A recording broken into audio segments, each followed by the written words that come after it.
Guys, it is Damien from Marketing Food Online, and tonight I'm actually going to get into a handful of subscriber questions. Got my laptop open, and we're going to hop right into the questions right now.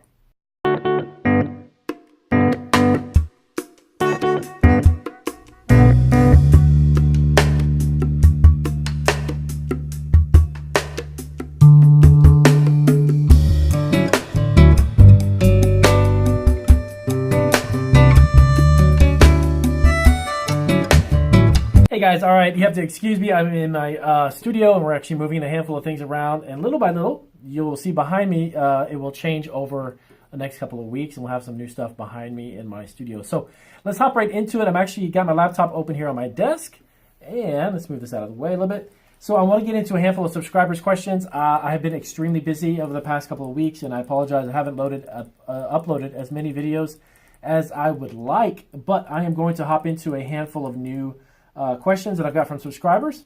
I like to do some of these Q&As mainly for the purpose that a lot of other subscribers are interested in the same questions, so I can kind of get a handful of you guys answered some of your questions at the same time by covering the specific question or topic. So let me jump right into it. So I have one subscriber that was interested in starting a tea company and was looking to ask about basically buying tea in bulk and repackaging it.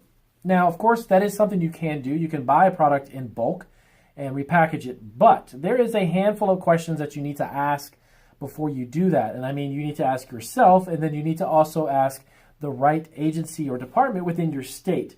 Now, you got to understand that if you're producing a product at home, you fall under the cottage food laws, right? So that's going to be something that's going to limit your capabilities of selling it, because once you produce a food product at home, normally you have to actually sell it at either a farmer's market directly to the customer, or a fair or festival or something local, an event where you are dealing directly with the customer. You can't have a third party. So if you were, let's say, making repackaging teas, right? You can't sell it to a local restaurant to resell or reuse. You can't sell it to a retail store that turns around and then sells it to their customers. So it has to be between you and the customer. Now, that's the first question. The next question is if you're looking to do this type of a business, you need to figure out if you're going to rent a commercial kitchen to do the packaging process of it, or if you're going to open up a facility yourself or rent out a little warehouse and manufacture these teas yourself by breaking them down into your private label or a smaller packaging, okay? Now, when you do that, there are also different types of licenses needed depending on the type of food business you're preparing to do, okay? And what I mean by that is, if you buy a product in bulk and repackage it, and you're kind of manufacturing it, you're breaking it down, relabeling it, repackaging it, resizing it, etc., that's considered in some states manufacturing, okay? You're not actually making the tea itself. You're not drying the tea leaves, then packaging it, etc., etc. So depending on the process, depending on the type of business that you need to check with your state, your local county or city's business office where you're going to apply for your business license within that county. And ask them, what is it specifically needed in order to do the process that I want? And you can pretty much just, they're going to ask you a handful of questions of how are you doing it, how are you packaging it, where are you doing it? So can you buy tea in bulk or any type of other ingredient or candies? Can you buy them in bulk and relabel them in price? Of course you can. But you need to make sure that you're in the right facility, plus make sure you have the right licensing and the right permits to do that, because every food business is different. If you go to get a license, let's say, and you were opening a restaurant, I would actually apply for a different type of business license for food handling than I would if I was manufacturing, okay? If you're manufacturing food, it's a different type of license altogether. So I hope that answers your question. Yes, you can. You can definitely do that. You can pretty much repackage anything you'd like, but you just want to make sure that you follow those guidelines and ask the questions as far as where you're going to do it from, and how are you going to sell it? So how are they going to classify your business, okay? So the next question I had is actually from, recommendation to produce, yes. So liability insurance. So this person was looking to figure out what type of insurance they need, liability. Do they need liability insurance if they're selling a food product online? So yes, you do. I would highly recommend you do. There's no internet laws in regards to like food selling online. You just need to make sure you follow the Department of Agriculture or the Health Department's guidelines, or your city's ordinances and such in regards to selling online. And what I mean by that, again, is going back to the idea of a cottage food business. You can't really do that from home. It's not allowed in most states to do e-commerce from your home when you're preparing food. So you want to do it in a commercial facility. Now, do you need liability insurance? Yes, yes, and yes. I personally recommend every single one of you, if you're watching this video and you're looking to open up any type of food business, you need to protect yourself and your business, and you need to separate the two. So by incorporating yourself and creating like either an LLC, an S Corp, or C Corp, however it is that you wish to file, that is fine, but also getting liability insurance is ultra important because you want to protect yourself. I've kind of touched on this a little bit on a couple of my other subscriber Q&A questions. It's actually a question I get quite often. So I personally would recommend you, no matter what type of food business you're in, there is a lot of risk, of course, that comes with any business. But when you're dealing with food, things that are going to be consumed by somebody and not just something that's worn or a hat, there's a little bit more of a risk factor that comes into play when you're handling food. I don't want to scare you away from starting a food business, but just keep that in mind. The realities of it is you're preparing a product that's going to be consumed. It's not something that has lower risk, like if you were selling watches or something. So definitely look into that and get yourself some liability insurance before you sell online. Okay. So the next one up, actually I had a subscriber ask about a beef jerky company. Starting a beef jerky company. Now, I did a very short, brief video about this in regards to a handful of companies that actually can private label. They have recipes, they have the machinery, they have everything you need to create a private labeled beef jerky or a dried meat business. So beef jerkies are hugely popular. I mean, there are a million brands out there.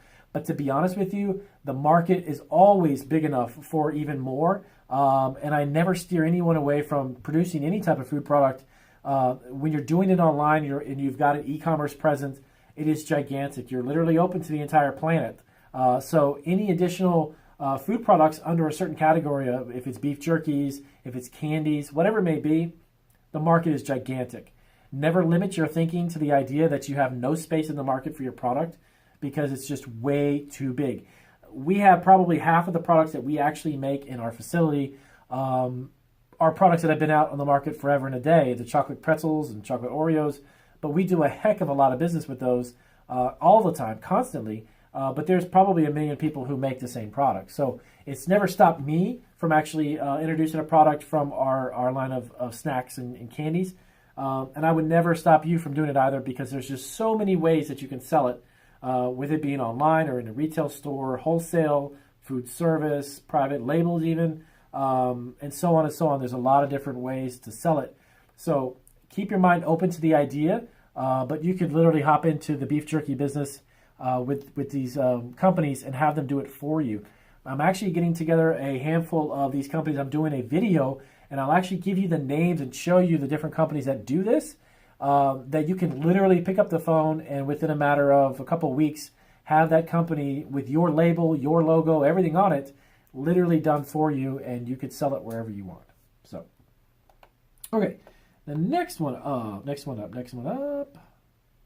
So the other question that I had, and this was actually interesting, was in regards to customs and bringing in products from outside the U.S., and manufacturing them. Can you do that? Do you need special licensing permits? So it gets a little tricky, but it's not something that can't be done. But if you're looking to source an ingredient for a food product, it's outside the U.S. and you bring it in, it's best to follow all of the international customs regulations in doing that. And what I mean by that is that in a lot of cases, if you were to be bringing in a few hundred pounds or thousands of pounds of one particular ingredient to produce a food product, there's going to be a lot of red tape. There's going to be a lot of things a lot of hoops you got to jump through to do that. I have always recommended, there was a handful of clients that I actually did some consulting with who were sourcing a product from India. And I'm nothing against bringing it in from India, but it was just an issue of price, how much it costs to bring that in. The one thing about food is that when you're bringing in ingredients that are going to be put together to create a final product, and you're not sourcing a final food product and then just repackaging it. But when you start to do that, you would really need to buy it in ridiculous amounts to make it even financially feasible for you to produce a product. A lot of small-scale businesses may think that that's a really good idea. And here's what I'm going to do. I'm going to try to explain to you. If you had a product that it had 5 ingredients and you brought in 3 or 4 of them from another country and you bought the other 2 from here in the US, in order for you to bring that in, get it through customs, and then begin to mix it, make the product and produce it, and then package it. This is on a small startup, okay? If you're a big company like Hershey's or Nabisco, this obviously doesn't apply to them because they're multinational businesses. But when you're on a startup scale and a startup budget, try to source as much as you can as close to where you're making it as possible, because you're not going to make the food product inexpensive to the point where you've got a great margin on each individual units, because of the amount of money that's incurred, a lot of costs that are incurred bringing an ingredient in just to make a final product. So if you can get those ingredients in the US, I would highly recommend you figure out some way to do that. When you begin to deal in large quantities of outside ingredients, unless you've got a contract to sell 1 million of those a month or something, or you've got a big grocery chain and you've got the ability to create margins where you're actually making a profit, sourcing from outside the country on a small scale is extremely expensive. Okay, I've actually looked into that. When I first started, there was a handful of candies and some other things that I was looking into, and I thought, wow, I can get about 1,000 pounds of this product at this set price. But after I saw how much it cost to get it to me, all the hoops I had to jump through and make sure it was following regulations and all of the other rules involved, and as well as the time to produce the product and finally have a finalized product to resell. You got to also keep in mind that you can get a great price on an ingredient, you can get a great price on a food product, but the biggest problem is the time it takes to get everything here and then your product into the marketplace. That's something that a lot of small startups don't think about. So money is one part of it, but it's not the whole story. You got to think about the amount of time. So for instance, if I was going to produce a snack and it was January 1st and I ordered a product and I was sourcing it from, let's say, India or parts of Europe or somewhere else, and it took 2 months to get it, and I'm really relying upon that product to be in the marketplace to generate money for my business, you've got a 2-month window before it even gets to you. Then you got to produce it, then you got to market it, then you got to ship it. So now you're talking about maybe 3 or 4, even half a year. It takes 6 months to get a food product in the market, and you haven't turned any money yet. So if you have an opportunity to produce the product locally, at least within the US, if you're in the US, do that. If you're in another country, I would say the same thing. If you're in the UK, if you're in Australia, if you're in India, try to source the product, the ingredients and everything you need as close to you as possible. The longer the way, the distance the things has to travel, it starts costing you time and costs you money. So keep that in mind. I hope that kind of explains the question that you were asking. And from there, I would probably make your best decisions on really what's going to make you the most money and do it fast enough that it makes sense to even make the product. Okay, so we got a couple more here. Okay, so they were talking about... Okay, so the spice company. I did a video probably a couple months ago, and it was about a spice business and how to start one and some of the simplest ways to get one up and running. So I had a great question from this subscriber. Her name was Kathy. First name, I won't tell her last name, but just Kathy. And she was asking about the licensing and how much it would cost and how do you store. So how much money do you need to invest in the startup of something like a food product or basically a website to sell spices and such? This will really be dependent on your budget. If you came to us and we actually created a website for you, we try to go on the low end of the price range to create a website. When it costs, people charge a lot of money to do websites. It's going to be dependent on how involved it is, how intricate and how big you really want the website to be. There's a lot of basic websites that can be started for you for just a few $100s. There's a few that could do it for a few thousand. So it's really going to be dependent on your budget. As far as starting a spice business, how much money would you need for a spice business? Again, that's going to be dependent upon your needs or your desires, how big of a company you want to start. A lot of food businesses start at home, mostly, and they also start very, very small. So if you started a spice business, I personally, if I started tomorrow a spice business, I would probably come out with maybe 3 or 4 different flavors or 3 or 4 different spice profiles. depending upon the type of spices that you need. If you go to a local grocery store, you'll find, like in the barbecue section where there's spices, you'll find probably 5 or 6 different variations of a spice blend. That's pretty within reason. An entire line of spices would probably not be a good idea when you're first starting. But again, it'll be dependent on your budget and how big and how far ahead you really are thinking as far as starting it. I would start very, very small with really big ideas, but taking small steps. So the other thing was about the Food and Drug regulations and selling spices online and how do you market it. Well, the FDA does give a guidance, as it's known. They give kind of a criteria on how to label spices and what's expected of a spice manufacturer and such. But in regards to like nutritional analysis and those types of things, there are ways that you can actually apply for, of course, as I mentioned in some of my videos, the FDA exemption. And you can get that exemption for your startup so you're not having to produce a nutritional analysis for your spice blend. Some spices actually have nutritional analysis and some do not. The best thing to do is I could definitely leave down below an FDA link to the page that talks about the proper labeling and such.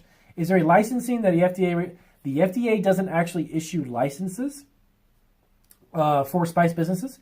You'd have to ask yourself, how are you going to make it within the city and county that you're doing business in? And then when you apply for your business license, you need to specify to them that you're actually creating a spice business and you're going to either manufacture or repackage spices that you're going to get, okay? Now, depending upon that, they're going to give you a certain type of license. You can either be a manufacturer, being a wholesaler, if you're going to repackage food, or spices, if you're going to create them from scratch and such, as I just said, manufacturing. Those are going to dictate the type of license that you would need. And again, with this type of business, you also need food insurance, food producers insurance, and that's going to give you the extra additional insurance and coverage when you produce your product and you begin to sell it and get it onto the marketplace. So with that being said, I'll wrap up this little Q&A question and answer period. If you guys, as always, have any questions for me, let me know down below, or you can basically send me a message through the channel itself. If you guys need any consulting or if you need any assistance from me, we always have our consulting packages available. And as always, I appreciate you guys taking the time to watch. And if this was helpful, give me a big thumbs up or a big thumbs down. Whatever works for me. Thanks, guys.